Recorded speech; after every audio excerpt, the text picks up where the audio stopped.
Steve, I have no questions. You're Good. safe. Okay, thanks. I'm here if you Okay, need me. we are recording. We're back on the, Okay, we have concluded our executive session. We are back to the regular session of council, and we will begin our regular agenda. First item is Resolution 22-13. This deals with the approval of the report of the Assessment Equalization Board regarding the Shaker Boulevard sanitary sewer estimated special assessments. Council, you have all received the recommendations of and report of the AEB, and what we're looking for, I guess, is to pass this resolution. Could I have a motion to suspend? What we'll do is we'll get to the motion to suspend. We'll take a resolution for the resolution. Any discussion you want to have, we can then have, and we'll proceed, okay? So first, a motion to suspend. So moved. Second. Roll call, please. Mr. Newell? Yes. Ms. Zatra? Yes. Ms. Weltman? Yes. Mr. Dada? Yes. Mr. Lemay? Yes. Mr. Gentili? Yes. Dr. Wong? Yes. Great. Next, we'll entertain a motion, and then we'll have and second, then we'll have discussion, and then we'll vote. So moved. Second. All right. Any discussion regarding 2022-13? Okay, I think it'd be helpful just for the record to have Steve Byron just go through the process of what we went through and the assessment board went through to reach its conclusion. I think that's an excellent suggestion, Mr. Lemay, and I would ask Mr. Byron to do that, and Mr. Sheehy, who designed this project and was present for the board meeting, is also available for council's consultation. Sure. This is a multi-step process to get an assessment in place before you go out to construct a project that is going to be paid for in part by assessment. The first step is you say, we're going to do this. And then the engineer prepares plans and specifications, which then get placed on file with the clerk of council. Then the council says, yes, we're moving forward with this. Those things are on file, and we know the ballpark of what that estimated assessment is. After that resolution is passed, the residents who are subject to that, or the property owners who are subject to that, have the right to file objections with the clerk of council. That was done in this case, and you can see the names of the folks who have filed objections on the report of the board. The board meets, they get sworn in, they hear the objections of the property owners, and then based upon the what comes before them, they apply, they make certain that the resolution that was previously passed to say this is what the assessment is going to be is in fact applicable to the property owners. What we found in that process was that there was a property owner, Jacqueline W. Goler, who is already connected to a sewer. And so an assessment cannot be levied against her for sewer purposes because she would not be benefited by that. She already has a connection. And then the other thing is that there was a little goof in a spreadsheet where the 2% was being applied below the line instead of above the line. It's a whole thing that involves math, which I'm not allowed to do in my position, given my background and lack of education. But they recommended that be corrected and that it be done in accordance with what our resolution had said. So those two objections were accepted, and that's the board's recommendation. At this point, council has the authority to approve this and continue to move forward with the assessment, or reject it, and then you could reappoint another board. But based upon my review of this, Mike Sharp's review of this, and of course, Don was involved in the process. It's our recommendation that council approve this and the project just keeps moving. I just had one question. How is the assessment equalization board picked? And is it the same one for each phase? No, it's not the same way. That was done, the mayor brought the legislation and then technically you guys appointed through the legislation. You voted on it a month ago. Steve, can you just also speak to the evidentiary standard that was presented and what it has to show Sure. to allow the board to reach its conclusions? Sure. Essentially, it has to show if there's an objection, it has to be to something that's in the resolution. And it's a statutory process, so you're only looking at the standards that the statute put forward. The example that comes to my mind, obviously, is the woman who's already connected to a sewer, who's not benefited by it. But another one would be if somebody were put on the assessment that was outside of the area, that somebody was listed as being a part of this assessment that was outside of the improvement area, obviously they wouldn't be benefited. So it's a very, very limited review of, is the assessment consistent with what state law requires and what the resolution of intent provided. So it's not a detailed constitutional analysis by any stretch. But in terms of benefiting the property, Yeah. the evidence that the board heard at the hearing to show that it benefited, could you walk through what that means? Sure. They at the hearing, the city had engaged an appraiser who provided a report saying that there was significant value to a property in the city that has sewer. And there were two methods by which that was done. One was by the regression analysis. Another was done by paired sales and trying to find comps that houses that were comparable. One has a sewer, one doesn't have a sewer, and what are they selling for now? And based upon that, it was the opinion of the appraiser that there is significant value provided by this, in excess of the $14,000 estimated assessment. Okay, thank you. Just a quick follow-up question. I know we voted to appoint an equalization board, but how did these particular members get on there? And then are they the same people that will do the next phase of Shaker and things like that? So No, that there's not necessarily. Number one, I can't remember when we did Gates Mills Boulevard. It was a number of years ago. One of the people who was there is no longer in the city, I think. That's right.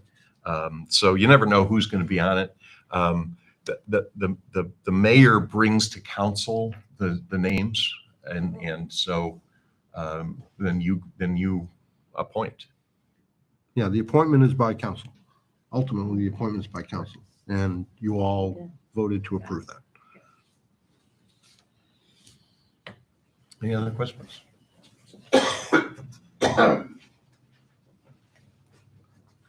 Excuse me, I'm not sure if you're taking resident questions this time. No, we're not actually.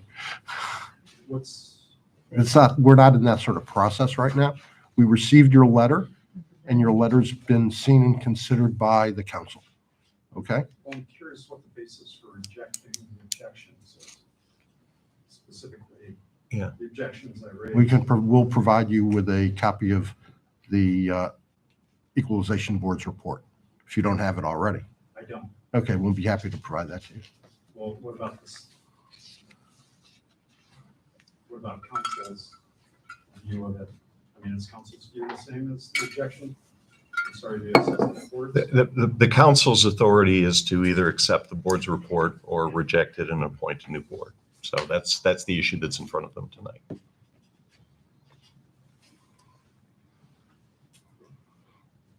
Any other questions, council?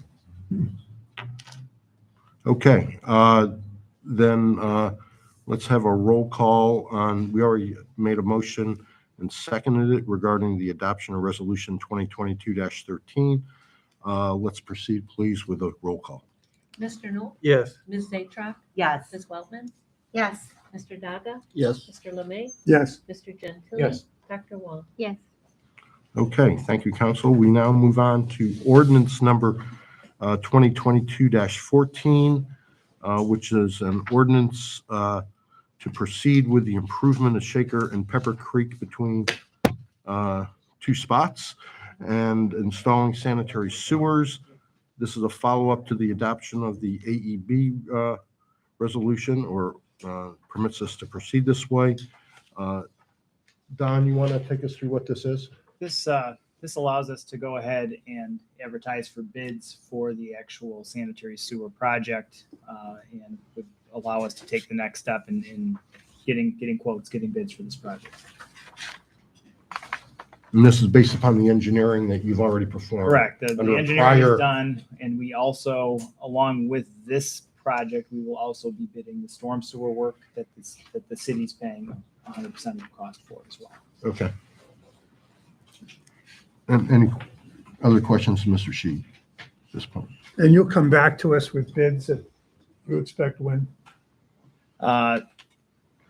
We should have bids back by in June for our June meeting. Yeah, Okay.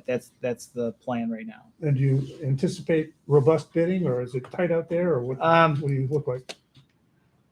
It's interesting. I actually think we'll get good competitive bids for this. This project It's big a enough to large attract- enough project to get a pretty good cross section of some of the bigger contractors to bid on this. Don, how does this compare to the process that was done on Gates Mills Boulevard? It's very similar. We had bid that project out, I want to say within a couple of weeks of getting council's authorization to bid it, and we got pricing pretty quickly. We'll have to see if there is an issue, supply chain issue or something like that going on, which, we can't totally control that kind of stuff. Sometimes we've added a week to the bidding process just to give the contractors more time, but typically they get 2 weeks to bid it out, and that's enough. Thank you. And then once it's built, how long do the residents have to connect? And then, we're having an issue on Gates Mills Boulevard that the contractors actually can't complete the project before the reimbursement deadline is due, even though we've hired them way before the deadline. So how are we working with that? I know you're talking to them. It's still a timing issue. Again, this is a little bit more complicated than the Gates Mills project. Depends on the contractor. They will give us a timeline for when they anticipate the work to be completed, and then we'll have a better handle to give people information about when they can get their individual connections installed. Right, but if they can't meet that deadline for their reimbursement, we'll get an extension for them as long as they've hired the contractor before. I don't want to speak for the grant giver. We'll cross that bridge when we come to it, I guess. But the plan is to bid it, see what the timeline is, if it's a 6-month construction window or a 10-month construction window, and then based on that, we'll see how much time is left to get the other money. All right, any other questions? Can we have a motion to suspend ordinance 2022-14? So moved. Second. Roll call, please. Mr. Knoll? Yes. Ms. Zatra? Yes. Ms. Weltman? Yes. Mr. Daga? Yes. Mr. Lemay? Yes. Mr. Gentili? Yes. Dr. Wong? Yes. And a motion for the adoption of 2022-14. So moved. Second. Any further discussion? Hearing none, roll call, please. Mr. Knoll? Yes. Ms. Zatra? Yes. Ms. Weltman? Yes. Mr. Daga? Yes. Mr. Lemay? Yes. Mr. Gentili? Yes. Dr. Wong? Great. We next proceed to resolution 2022-15.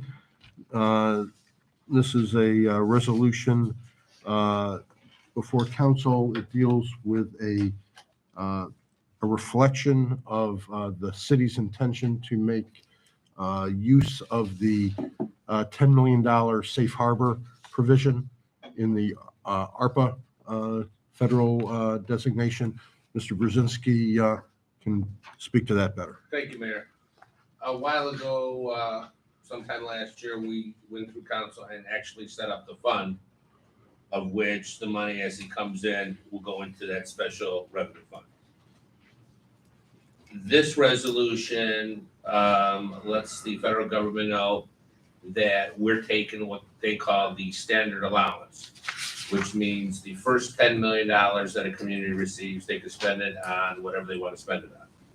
So if a community had 16 million, they could do this resolution for the first 10, and they could do another resolution specifically in what bucket they're going to spend that money out of. Ours is right now about $665,000, well short of the 10 million. This is just letting everybody know that we're applying for the standard allowance, which means it's under the 10 million and we can spend it how we can spend it. And our total funds would be about 800,000, if I recall. 665. 665. And so, once you've done this, do you even need to keep the special account? Not once it gets completed, No, it's once, Spend it out of that fund. right. but this could go for a couple of years because there's communities out there that haven't even come up with how they can spend the money. But for us, if we pass this resolution, those are no longer restricted funds, right? Well, they are restricted. That's why it's in the special revenue fund. Any costs associated with spending that 665 will come out of that special revenue fund. Once we're done with that, obviously for the next year, we won't be appropriating because we're not getting any more funds, and that fund will just go by the wayside. I had a different Once question. it's zeroed out, Once- that is. Once we adopt this resolution, it's general revenue for the city. No. No, No, it's not. Stays special revenue Stays and special. is spent out of the special revenue fund. we had to create last year a special revenue So you're fund still obliged to do track that, all revenue and expenses related to ARPA money. even though now you're not restricted as to how you spend it, you're gonna keep Well, that fund.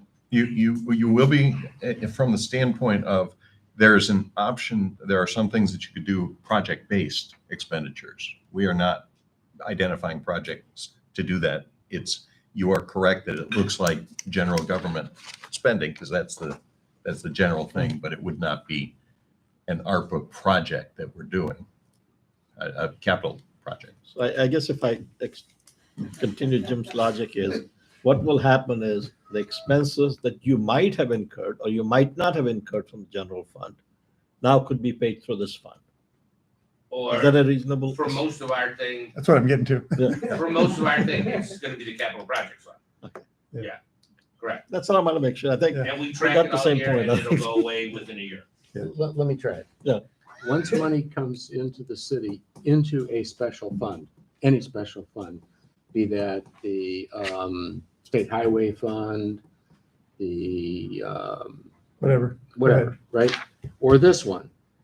The only way to get money out of it is to spend it for something that's allowed or to transfer it, which we are not doing. What we are doing is we're authorizing the spending of that money in these buckets that. I got that. So Okay, it's just, yeah. but it's, But the only way you can get the money out is by so spending. you it could or transfer transferring. this to the general fund. No. No, Still so can't. that's restricted. No, It the- has the- to stay the in pro- this fund. I can Even though say it's it's simple. unrestricted, I got it. Okay. I talked to Jersey. I'm I good. can say this simple. You do it. Although it may look like a general capital project, it is going to be denominated as a special Yeah. fund project.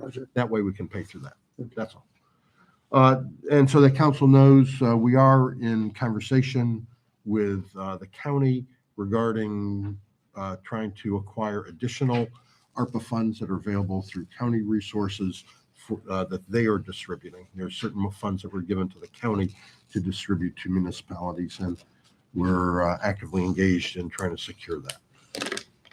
So this amount may go up to whatever degree. All right. Any other questions regarding Resolution 2022-15? All right, it's a more typical resolution. I don't think we did a motion to suspend this, do we? No. No. Let's have a motion for the adoption of 2022-15. So moved. Second, Roll call, please. Mr. Knoll? yes. Ms. Atruk? Yes. Ms. Weltman? Yes. Mr. Gaga? Yes. Mr. Lemay? Yes. Mr. Gentili? Yes. Dr. Wong? Yes.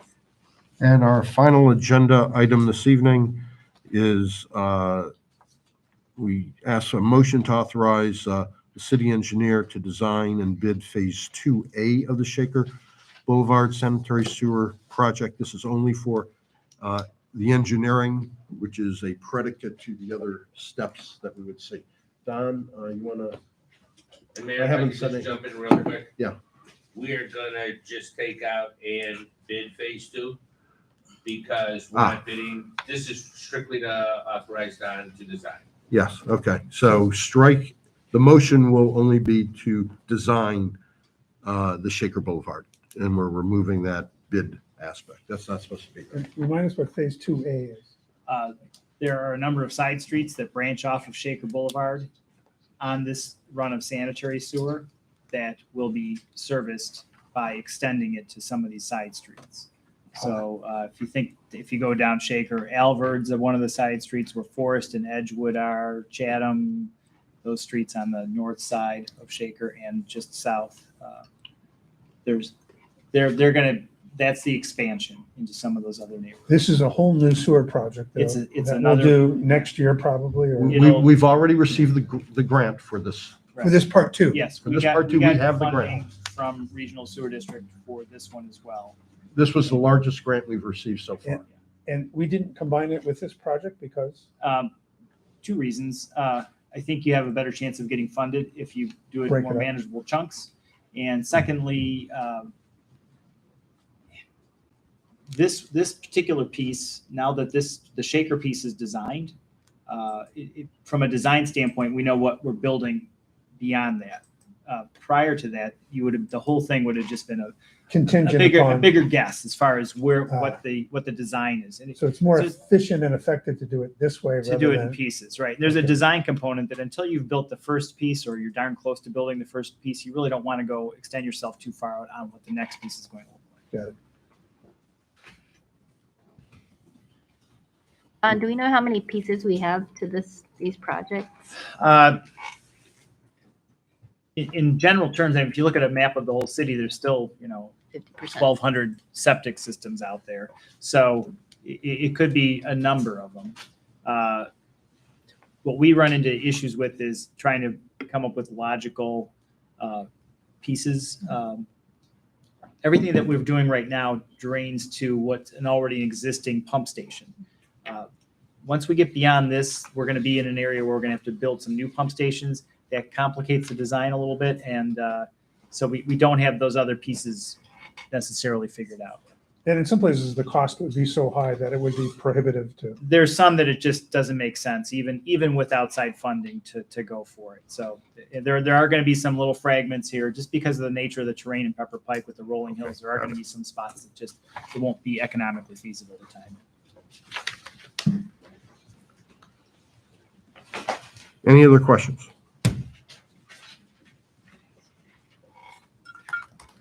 Okay, could we then have this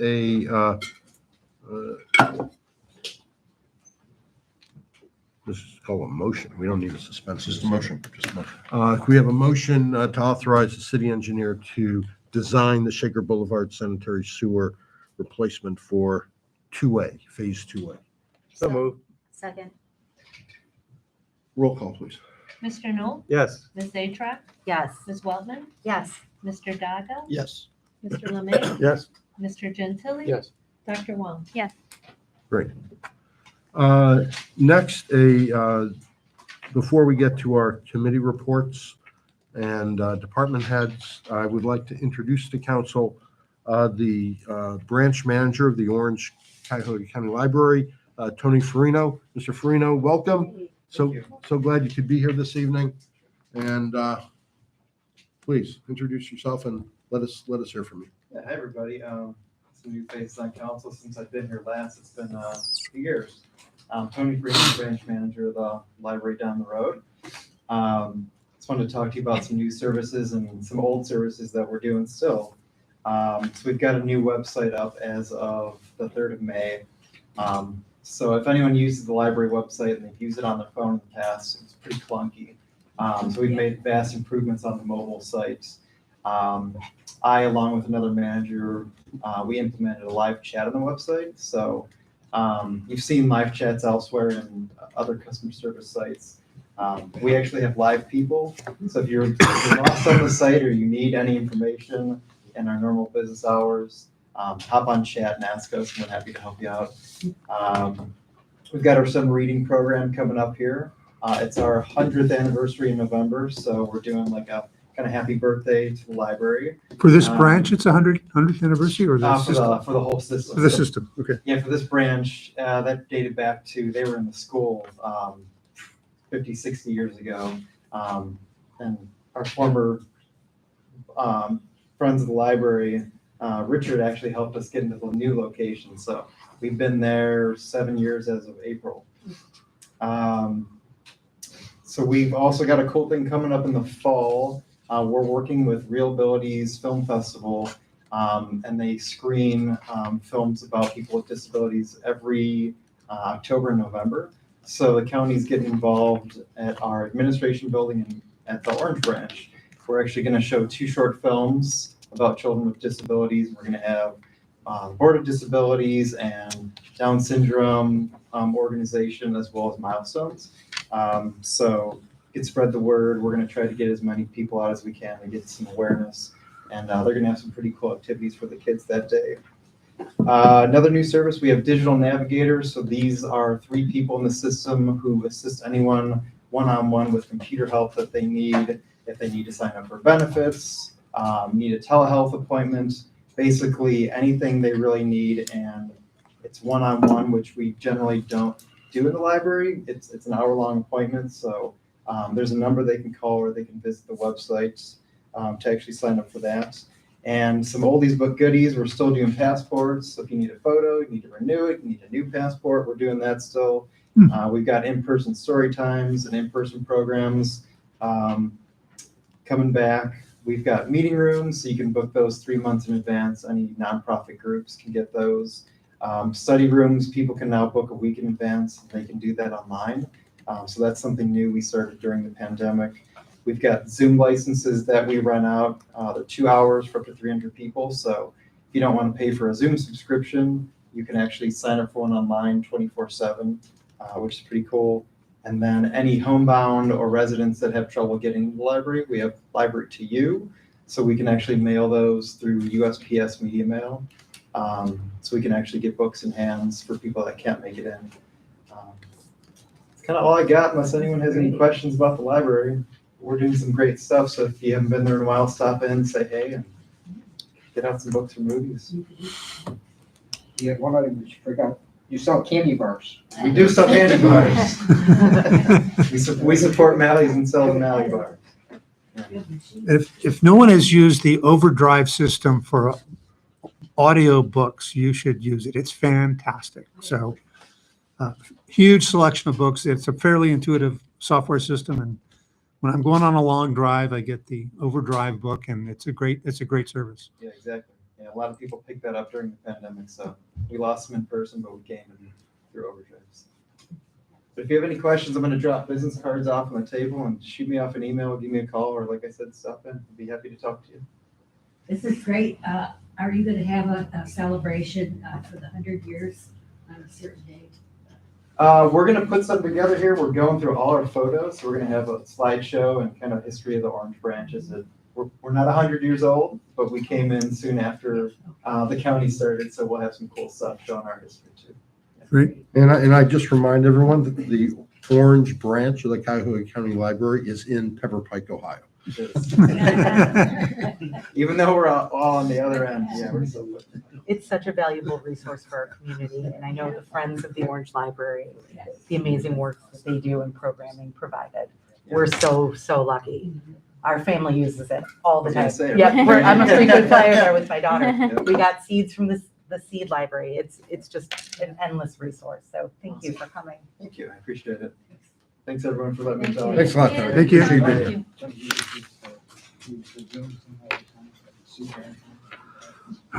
Next, we'll hear from any committees that need to report. Mr. Lemay? Yes, we had a finance committee meeting at 7:00 today, very tight to budget. Revenues are in good shape. No quirks or unusual events. So it shows budgeting is continuing strong, and we're in good shape financially. Great. Thank you very much. I don't believe other committees, we are going to be looking to schedule a infrastructure meeting in the coming times, depending on people's availabilities as to when we can get this accomplished. Next, we're going to hear from any department heads. Chief Dietz is not here this evening because his son was so successful last week that tonight he is the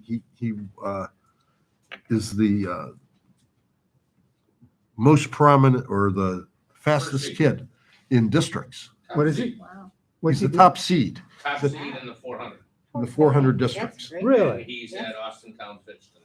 So, although he wanted to be here, I ordered him not to come to this meeting. He's watching it on his cell phone as Yeah, fantastic.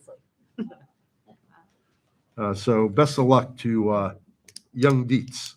Hopefully he's successful. Chief Frazier, you have anything for us? You guys. Nothing to report today. Quick question to Jim. Have you been successful in finding any young summer help for the department? No, we haven't. We haven't really got heavy looking, but we did have a couple of leads, and we thought some other cities kind of increased their pricing because they thought they were going to lose some people. So I had a couple of kids from Beechwood, but they got some raises, so they stayed where they were. Well, it's nice that we had some kids from Beechwood. Looking, And I appreciate that. looking But I for, would love to get some kids from Pepper Pike, our school district. Yeah. So, which is the reason I asked you this leading question, kind of knowing we didn't have anyone yet. Because I'd really like anyone on council or within the sound of my voice who has to encourage young people looking for some nice summer employment to contact the service department so that we can see who's available and hire a top flight young person to help out in the service department. It's a great job for young people. Gets them outside. It's good work. It's good work discipline. And hopefully we'll get someone. and it doesn't stop at just high school. We really prefer college is even better yet. There you go. because they're Go for the senior summer, citizens. yeah. Yeah, I mean, college kids, they're all looking for money and they don't go away to band camp. They don't participate in high school sports, which in August takes away all your kids. So, yeah, there's like college kids are pretty favorable too, so. Yeah, we had a college kid last year, a kid going into college. Mhm. All righty. You know what I mean? I see, that's interesting. Mhm. I was gonna ask if we've reached out to like Tri-C. I know that they have like a plant sciences program, things like that, that they may have some. Should we, It'd be great to get somebody in horticulture. has this Right. been in the Pepper Pike Post as a posting? It's coming in the new post. Okay, good. I mean, that's a great medium just to let people know, because I don't think people know. Yeah. But it's available. And in this, I mean, it's kind of late, but I don't know if the school still puts out stuff because they're kind of closing up shop, but sometimes through the guidance office,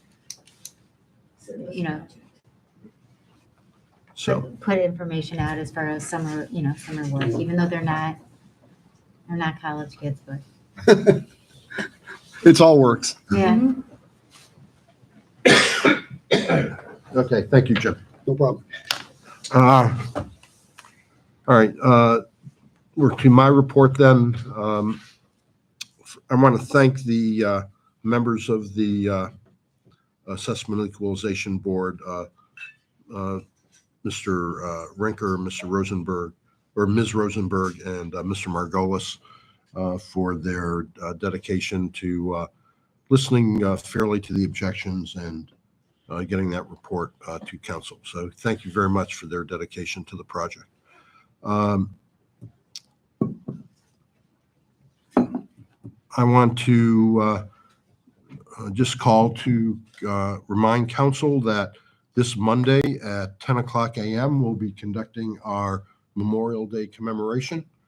We will be having the Orange High School Band with, I understand a lot of the kids are coming for this, even though school is over. About 85 band members have reported that they want to be a part of this. So they're coming along with the Lionettes. And I smile simply because I love the name Lionettes.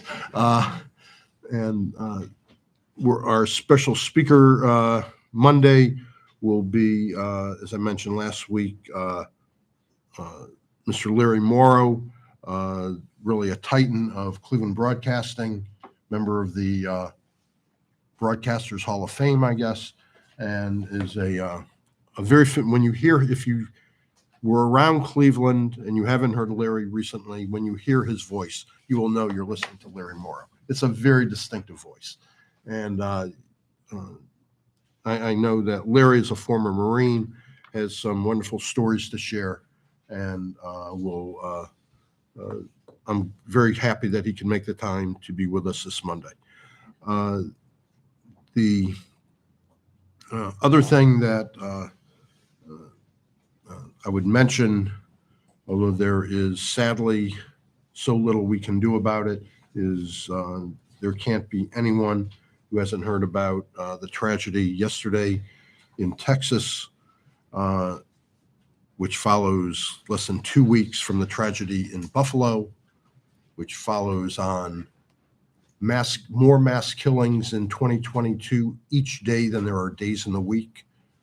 And it's one reason my Mayors Against Illegal Guns pin tonight is saying just stop gun violence. This is gun deaths are now the leading cause of death of children 18 and under. And these are through homicides, they're not through suicides. It is an unbelievable figure. The only good stats I have are from 2019 to 2020, when there was a 29% increase in that 1 year from 2019 to 2020 in juvenile gun deaths. A lot of it is attributed to, during the pandemic, there was a tremendous increase, I guess, in the purchase of firearms, and that increased the exposure of children to firearms by 5 million kids. So since kids 18 and under can't buy guns, there is somewhat of a logical connection, it seems to me, that through their exposure and the availability of these guns into their lives, that more of them are dying from firearms. And listen, I am I own firearms. It's in sporting activities, it's something I enjoy, but I hold them responsibly. They're locked, they're maintained, and it is nothing that you would ever let a child anywhere near without an adult standing leering over their shoulder, because these things are deadly. More so, it's not simply the accidental use. These are people making guns available to kids who are hurting themselves, other children through inappropriate behavior, through violence against each other. It's just, this has got to stop. This is a slaughter on our streets, and it doesn't end. And there is no other constitutional right that doesn't have some reasonable limit. You can't yell fire in the crowded theater. There have to be some gun safety laws and regulations in place so that we'll never eliminate it. Not at this point, but we can at least bat it down the best we can. So we don't have to watch, photographs of 19 slaughtered little kids. And I'll see you all on Memorial Day. We can talk about the other people who died for the freedom that people can have these rights in our country. That's all I have today. Anyone else? Council? Anyone in the audience? Jean? I am Jean Gascoigne, I'm Underwood. Correct me, does Ohio now have you could walk in and buy a gun, and you don't need to have a testing or anything? You just There's no tests. The Ohio legislature, in its wisdom, eliminated concealed carry permits recently. The governor signed it. There is still the federal background check generally for the purchase of guns bought from a gun store, things like that. So they They're have not to a- wait. Big part? They have to wait. One has to wait. There's not a waiting period in Ohio. There's just how fast can they process the paper. And then you get your gun and you can walk down the street or go to Beechwood Place. That would be the practice. Swing Yes. it around, okay. Anyone else? Mr. Neff? Manny Knapp, question in regards to the independent and professional survey that's going on. Would like to know what we plan to do in regards to setting up a committee for this. I think that this survey should be done with committee involvement. And with that, it could be citizens on there would be ideal, as well as council people. But if not, if you can't go that way, then at least have maybe the person that's in charge of the road and safety infrastructure and the person part of the budget, committee, part of that committee. But this survey, this is the third time we're going through it, okay? And with that, there always gets to be the question about, being independent on there and making sure we're including all the items, in this survey. One question that we've never asked the residents to this date is, are the residents interested in the city purchasing some property for, a park? We keep talking, ever since Beechwood property, we've named so many different things park. The circle became a park. We talk about pocket parks. We talk about the trail being a linear park on here. The residents are asking for a park. Councilman Dyer talks about how many people walk on his street to utilize that and how great it is to see the people out there. People are looking for a real park. Okay. And I think that question needs to be, part of the survey. And that's where I think that there also really needs to be a committee. And hopefully there's could be some discussion, this evening in regards to where we stand with, this survey and having it be part of the committee. Also, the survey needs to, at the end of it, part of it, then to develop into a long-range plan for the city. Okay, and prioritization built into this, survey on here. Because right now, unfortunately, in my opinion, we're on the same path to lose the grant for the trail project again, because if you read through the rating sheet that we got from the first grant proposal that we tried for the trail from 2021, it identified that there was no real commitment on the city to go forward with this trail project if there's not a grant given, to the city. So with that, they're looking for us to show that we've got some commitment, to this trail, that we really believe in this trail on there. And there should be something, in the survey and then all the other prioritizations that maybe later on says, hey, our first priority is really to put in sidewalks, and our second one maybe to put in the trail. I'm just giving examples, but put in the trail. And with that, this trail then would be narrower than the 10 feet that we're asking for in the grant. Okay. Are you done with your comments though? Not yet. Okay. Okay. If you could wrap it up. Okay. Okay. Okay. So with that, I think that needs to be, part of it on there. So now I'm done. Hopefully, nobody will comment. Okay. Thank you very much. Any other comments? Yes. Yes, sir. My name is Craig Moore. I live on Shaker Boulevard. Council just approved a motion to authorize the city engineer to prepare designs for the Shaker Boulevard Phase 2 project. What are the anticipated design costs for that Phase 2?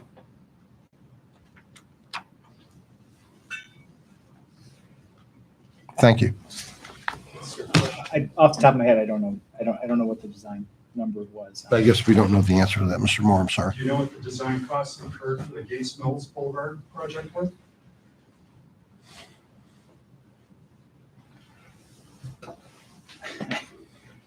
Or the Shaker Boulevard? Well, project? Mr. Moore, we'll get that number to you. I don't want I someone don't to want to guess. quote a number and No, we'll get that number to you and we'll get it to you quickly I'll know. tomorrow.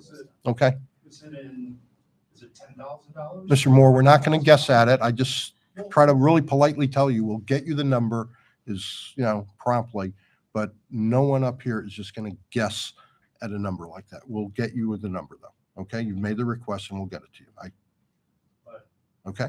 Thank you. cities approved the motion without, or councils approved the motion you're saying you don't know or have a range or an idea of what the cost could be? Okay, thank you for your comment. Is there anything else? I just wanted to comment about Manny's. We got this article, this great article that was in the paper last week. Mary Ann, she gave it to all of us. And Gates Mills has this 27-member advisory committee for a 10-year master plan. They kind of have this committee and talk to the residents.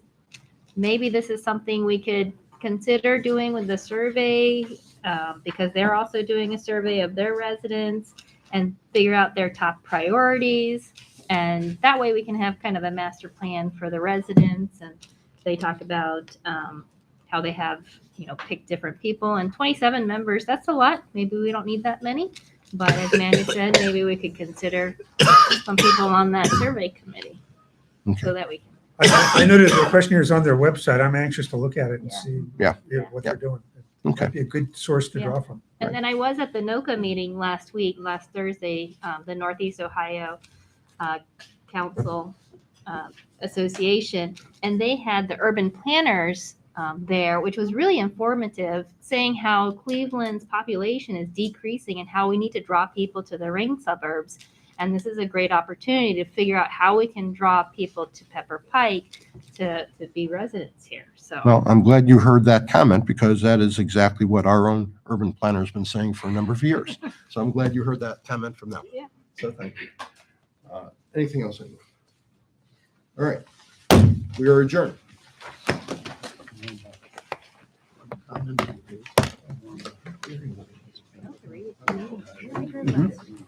learned so much. I didn't know that we were shrinking. No, we just want to watch. Where play, Mrs. Lincoln. I went to the Northeast Ohio City Council Association meeting. Right. And, Yeah. they have like 4 meetings a year.